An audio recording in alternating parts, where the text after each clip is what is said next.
Hi, welcome to Recap for You. Today's story is about a snail whose biggest dream is to become a professional racer, and one strange night, fate gives him the power to make it real. Theo is no ordinary snail. While everyone else in his garden lives a slow, careful life, he's obsessed with Formula One racing and idolizes the legendary driver, Guy Gagné, whom he sees as the fastest man alive. But not everyone shares his passion. His brother Chet just can't understand why a tiny snail would dream of speed. He keeps trying to pull Theo back to reality, reminding him that they're not built to go fast. Still, Theo refuses to give up. Every day he trains on his own, sliding across the same course again and again, determined to beat his personal record. When he finishes, he checks his tiny watch. 36 centimeters in 17 minutes. For him, that's a victory worth celebrating. Each morning, the snails of the neighborhood slowly crawl toward the tomato field. It's a dangerous routine. Crows often swoop down and snatch a few unlucky ones away, yet the others act like it's just another normal day. At the plantation, the snails pick the ripest tomatoes, but one, a huge and perfect tomato, hangs just out of reach at the tip of a high branch. To avoid danger, the group decides to wait until it falls naturally. Meanwhile, they toss away the rotten ones, and Theo uses those discarded tomatoes as his competition, pretending to race against them. The others laugh at him, mocking his silly dream. Humiliated, Theo slinks away. Seeing this, Cal, the leader of the snail community, asks Chet to talk some sense into his brother. Over lunch, Chet tells Theo to stop chasing impossible dreams and accept what he is. "You're a snail," he says. "We're not meant to be fast." That afternoon, the gardener starts the lawnmower, a terrifying moment for the snails. Sirens blare, and everyone retreats into their shells, rolling away to safety. Later that night, Theo sneaks into the garage, cracks open a can of energy drink, and turns on the TV to watch another interview with his idol, Guy Gagné. As he listens to the champion's words, Theo feels a rush of inspiration. "If you believe in yourself," Guy says on screen, "anything is possible." Excited, Theo accidentally spills his drink, and when it touches a damaged TV wire, sparks fly. The screen goes black. Panicking, he tries to fix it, but knocks the whole TV over. Now he can't watch his hero anymore. When Chet hears the commotion, he's secretly relieved. Maybe this will stop his brother from daydreaming about speed once and for all. But destiny has other plans. That night, a giant tomato finally falls from the tree, landing on the grass. The snails rush toward it, but freeze when they spot the gardener's mower. One by one, they retreat, all except Theo. Refusing to back down, he challenges the mower itself, a snail versus a machine. Just as he's about to reach the tomato, the gardener gets too close, and Chet barely saves him from being crushed to pieces. Ashamed and defeated, Theo leaves the garden. He wanders off into the city under the glow of streetlights, mesmerized by the sound of cars speeding past. Then in a blink, a truck whooshes by. The blast of air sends him flying straight onto a racetrack. Landing on the hood of a speeding car, Theo is overwhelmed by the rush of pure speed. The driver releases nitrous oxide to boost power, and in that instant, Theo is sucked into the engine, drowning in glowing blue fumes. The chemical floods his body, changing him from the inside out, fusing machine and snail. Seconds later, he's ejected from the car and blacks out. Hours pass. When he wakes up, he's surrounded by insects dragging him away. Dinner time. 3 hungry crows circle above, forcing Theo to dive into an empty Chinese takeout box to hide.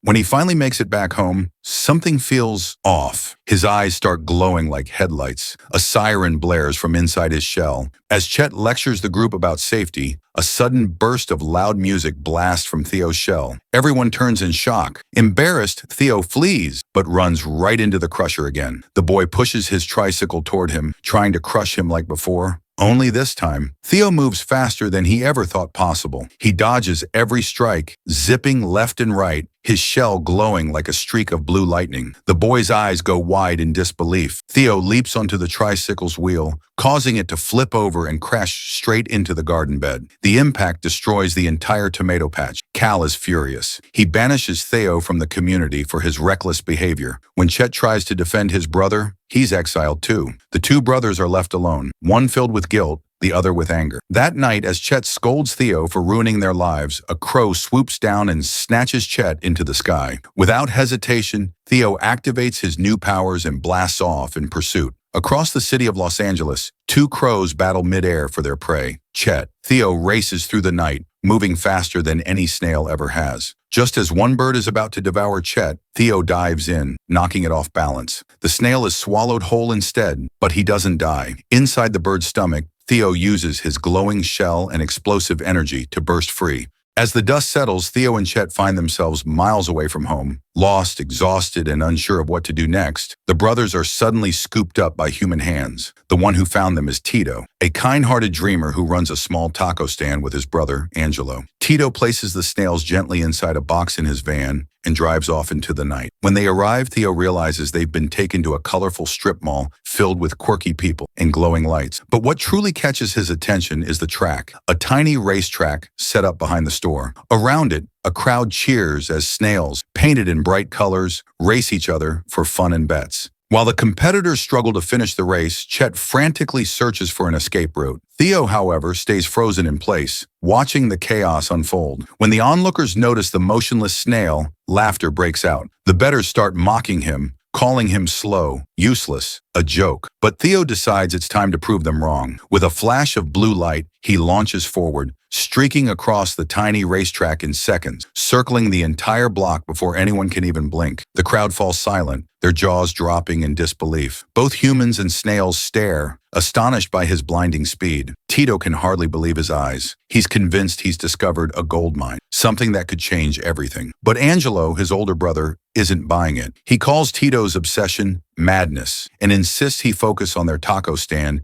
instead of chasing impossible dreams. The brothers come from a hardworking Mexican family, making a modest living selling tacos. But Tito wants more. He dreams of doing something extraordinary, something the world will never forget. That night, while the humans sleep, Whiplash, the fearless leader of the snail racers, appears with his crew. They challenge Theo to a secret street race. First one to the top of the star sign wins. What Theo doesn't realize is that these snails don't play fair. Mid-race, they take a shortcut, using the city's electrical wires as rails, sliding at lightning speed toward the finish line. Theo tries to follow, pushing himself to the limit. But when he leaps from one pole to another, he falls short, crashing hard and losing the race. The next morning, Tito can't stop thinking about Theo's incredible ability. Determined to turn it into something bigger, he begins searching for opportunities and eventually comes up with a crazy idea. What if he entered Theo, now officially nicknamed Turbo, into the legendary Indianapolis 500 miles, a 500-mile car race with a snail as the driver? It sounds insane, but Tito believes in it with all his heart. He even tries to convince Guy Gagné, Turbo's racing idol, to help him register. But when he learns that the entry fee alone costs $20,000, his excitement quickly fades. Desperate, he begs Angelo to invest their savings, promising that the publicity would make their taco business explode with success. Angelo refuses flatly, calling it pure madness. Still, Tito doesn't give up. He gathers the shop owners from the neighborhood, Kim Lai from the beauty salon, Paz from the repair shop, and Bobby from the hobby store, and presents a passionate pitch, complete with posters and plans. But no matter how persuasive he sounds, no one is willing to gamble their money on a racing snail. So Whiplash and his crew take matters into their own hands. They come up with a bold, slightly illegal plan to help Tito. As a tour bus passes by their street,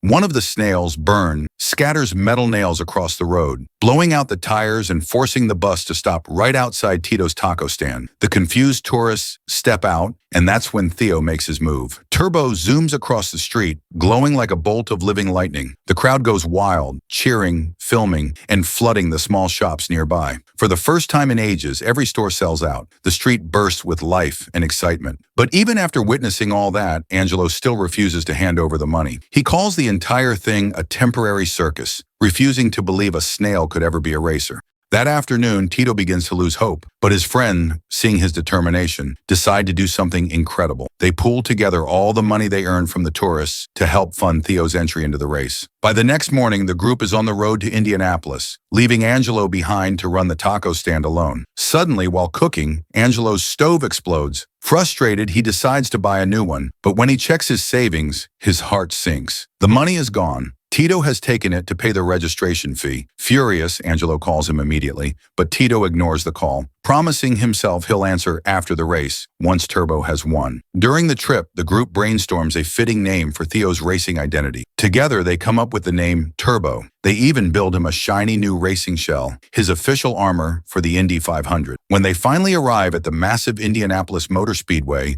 everyone is awestruck by the size and splendor of the place. They watch in amazement as Guy Gagné, Turbo's idol, shatters his own speed record in front of cheering fans. Despite his doubts about Turbo's chances, Tito heads straight to registration. But the moment the officials realize the driver is a snail, security rushes in to remove them. Just a few feet away, Guy is giving an interview, and Turbo gets an idea. He pulls Tito toward the reporters, and Tito takes the chance to introduce Turbo as the newest racer in the Indy 500. At first, everyone laughs, until Turbo suddenly demonstrates his incredible speed. The crowd gasps. The scoreboard shows that the tiny snail has broken the speed record of the world's fastest driver. Cameras flash, reporters swarm, and soon a young spectator uploads a video of Turbo online. Within hours, it goes viral. The video reaches the CEO of IndyCar, who quickly announces that Turbo will not be allowed to compete. Tito, heartbroken, pleads for a second chance. Surprisingly, Guy steps in, pretending to be supportive, and publicly urges the CEO to let the little guy chase his dream. Faced with pressure from the media and fans, the CEO finally agrees to let Turbo race. But Chet is horrified. He can't believe his brother is risking his life in a competition against 32 race cars. That night, he tries to talk Theo out of it, telling him he won't sit in the stands just to watch him die. Disappointed and hurt, Theo slips out of the van to clear his mind. As he wanders near the garages, he stops to admire the gleaming race cars up close. Then, to his surprise, Guy Gagné himself appears. At first, the famous racer seems kind and charming, exactly how Theo imagined his hero to be. But soon, Guy's true nature shows. He coldly admits that he only supported Turbo's entry because it would draw more attention to the race, and in the end, he would still be the one crossing the finish line first. The next morning, the stadium buzzes with energy. Fans fill the stands, engines roar, and the race is moments away. True to his word, Chet refuses to attend, but fate has other plans. While crawling under a table, he's accidentally captured by a boy and placed inside a glass cup with a perfect view of the track. Down below, the racers line up, signing autographs, and Tito drives his van proudly onto the field with the Dos Bros Tacos logo shining on the side. He gives Turbo a final thumbs up and wishes him luck. The race begins. Engines thunder. Tires scream, and tiny Turbo darts forward, using his hyper speed and small size to weave between the roaring cars. For a brief moment, he's ahead, but he soon realizes that one wrong move could end everything. Turbo narrowly avoids being crushed by the race cars. By the time the competitors make their first pit stop, Theo is shaken to his core. Terrified by the brutality of real racing, Tito and his friends rush in to help, trying to make the necessary adjustments to keep him in the race. But their nerves get the best of them, and they only make things worse. Whiplash and his crew step in to take control. Meanwhile, Guy takes a coffee break, signs autographs, and relaxes before returning to the track. After getting his car tuned and his body loosened up, Turbo receives a sharp jolt of motivation from Whiplash. The veteran racer reminds him, "Stop running like a car, run like a snail." Only then will he have any chance of winning. Following his friend's advice, Theo navigates the track far more smoothly, using his headlights to guide himself as he slips underneath the massive vehicle. Thanks to Turbo's popularity at the race's start, the Dos Bros taco stand becomes packed with customers. Chet, trapped in the stands, has now transformed into Turbo's biggest fan. Completely absorbed and thrilled by the race, Turbo skillfully dodges every accident due to his tiny size,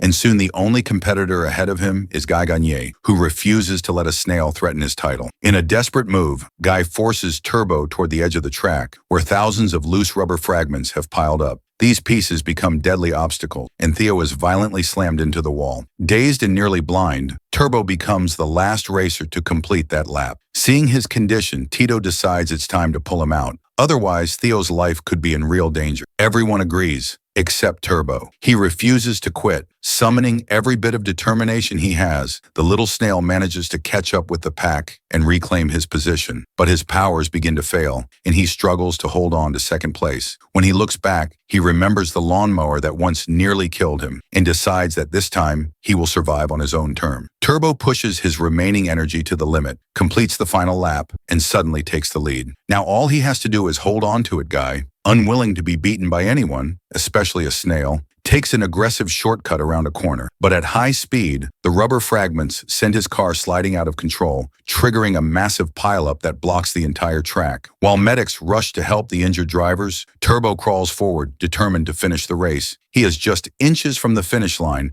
when his powers completely shut down. Noticing the crack in his shell, Theo retreats inside and considers giving up entirely. From the stands, Chet sees his brother surrendering his dream, and that's the moment he snaps. He breaks free from the glass cup, escapes through the window, and leaps onto a balloon just as the boy tries to grab him again. With no safe way down, Chet is stranded in the air until Whiplash and the gang swoop in on crows to rescue him. Reaching Theo, Chet gives him the encouragement he desperately needs. He tells his brother he doesn't need superpowers to achieve greatness. He just needs heart-inspired. Turbo continues his journey toward the finish line, sending the crowd into a frenzy. But Guy refuses to let anyone steal his spotlight. He drags his wrecked car across the track, determined to finish at all costs. As Turbo nears the line, Guy lunges at him, trying to crush him under his feet. But the tiny mollusk dodges every strike, tucks into his shell, and rolls across the finish line, becoming the first snail in history to win a Formula One level race. That day, Turbo and his team appeared on the front page of the newspapers, proudly holding the trophy that proved no dream is too big and no racer is too small.